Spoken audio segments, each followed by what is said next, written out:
ये news channel वाले TRP के लिए कुछ भी कर सकते हैं। हाल ही में आईआईटी बाबा को इन्होंने बहुत ज्यादा परेशान किया जस्ट बिकॉज टीआरपी के लिए। आईआईटी बाबा को डिबेट करने के लिए बुलाया गया। आईआईटी बाबा को ये इन्फॉर्मेशन नहीं दिया गया था कि और भी बहुत सारे साधु महर्षि आने वाले हैं जिसके साथ डिबेट करना है। उनको लगा कि जस्ट बात करने के लिए बुलाया जा रहा है, अपने बारे में पूछने के लिए या फिर कुछ आध्यात्मिक शक्ति के बारे में जिसको वो जानते हैं उसके बारे में बात करने के लिए बुलाया जा रहा है। लेकिन वहाँ जाने के बाद पता चला कि यहाँ कुछ और ही है और इसकी जानकारी आईआईटी बाबा को बिल्कुल भी नहीं थी। और जब आईआईटी बाबा को ये पता चला तो इंस्टाग्राम में लाइव आके न्यूज चैनल का सारे करतूत को रिवील कर दिया। और बेशर्मी की हद तो तब हो जाती है जब आईआईटी बाबा वहाँ से छोड़ के जाने वाले होते हैं तो न्यूज चैनल वाले जबरदस्ती उन्हें रोकने का कोशिश करते हैं। तब थोड़ा सा धक्का मुक्की हो जाता है जिसके कारण आईआईटी बाबा ने भी चाय थ्रो कर देते हैं। उसके बाद वहाँ से बाहर आके उस आईआईटी बाबा को इतने कोसने लगे, इतने गाली गलौज करने लगे उनके ऊपर और पूरा का पूरा डिबेट उन्होंने बाहर आके किया जस्ट बिकॉज टीआरपी के लिए। न्यूज चैनल वाले किसी के नहीं होते हैं, टीआरपी के लिए वो कुछ भी करते हैं। यहाँ पे कितनी सारी केसेस पेंडिंग पड़े हुए हैं उसके ऊपर कोई ध्यान नहीं। कोई हाल ही में उड़ीसा का एक घटना हुआ, न्यूज चैनल वालों को उससे कोई फर्क नहीं पड़ता, लेकिन कोई अगर ऊपर उठाए उसको कैसे गिराना है इसका बहुत अच्छे से न्यूज बनाया जा सकता है। माना आईआईटी बाबा ने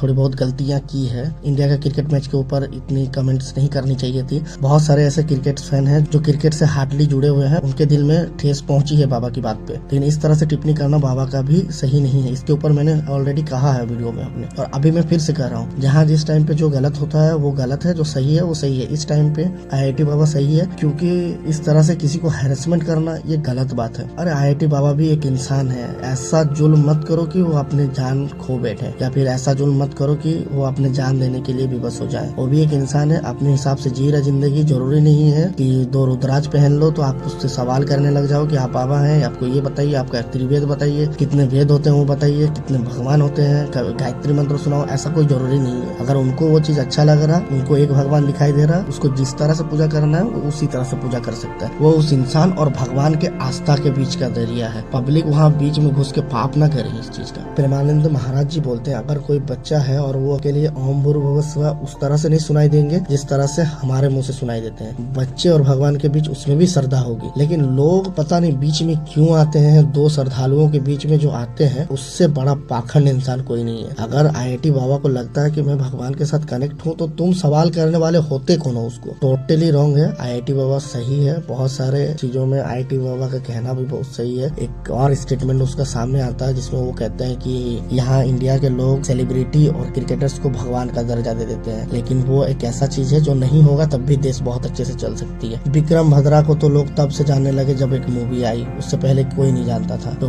कहीं ना कहीं आईआईटी बाबा भी बहुत सही जा रहे हैं। और हाल ही में एक न्यूज और आता है कि आईआईटी बाबा के ऊपर केस फाइल किया गया है, उसके पास गांजा मिले, गांजे की पुड़िया मिले हैं जिसको वो पिया करते हैं। तो इसमें बहुत ही अच्छा जवाब है कि दुकान में गांजा मिल रहा है, इसके पास गांजा है। उतना बड़ा महाकुंभ मेले में सारे बाबा गांजा पी रहे थे, उसको क्यों नहीं पकड़ा गया, इसको क्यों पकड़ा गया? ये किसी इंसान को टारगेट करके इस तरह से करना, हैरेसमेंट करना, ये तो काफी गलत है ना। अब फेमस होने से पहले उसको क्यों नहीं किया गया ये सारा चीज? फेमस होने के बाद इतना सारा चीज क्यों हो रहा है? फेमस होने के पहले किया होता तो चलो किसी का काम ईमानदारी लगता। अभी हाईलाइट होने के लिए, पॉपुलर होने के लिए जो काम किए जा रहे हैं ये पूरा मतलबी दुनिया हो चुके हैं। आईआईटी बाबा अपनी जगह सही है, जैसा कर रहे हैं उसका अपने लाइफ है, करने दो। इतना टॉर्चर मत करो कि वो खुद का जान ही दे बैठे। इस वीडियो को देखने के बाद आपको क्या लगता है, क्या विचार है, आप कमेंट करके जरूर बताना। और अगर आपको मेरा जानकारी पसंद आई और मेरा वीडियो आपको अच्छा लगता है तो मुझे सब्सक्राइब करना ना भूलिएगा दोस्तों। मैं रोज ऐसे इन्फॉर्मेशन शॉर्ट्स के माध्यम से तो देता ही हूँ, लेकिन हर एक वीक संडे में मेरा एक लॉन्ग वीडियो आती है जो कंप्लीट जानकारी होती है किसी टॉपिक के ऊपर। तो आप मुझे इसलिए भी सब्सक्राइब कर सकते हैं। Thank you for watching this video guys, bye bye.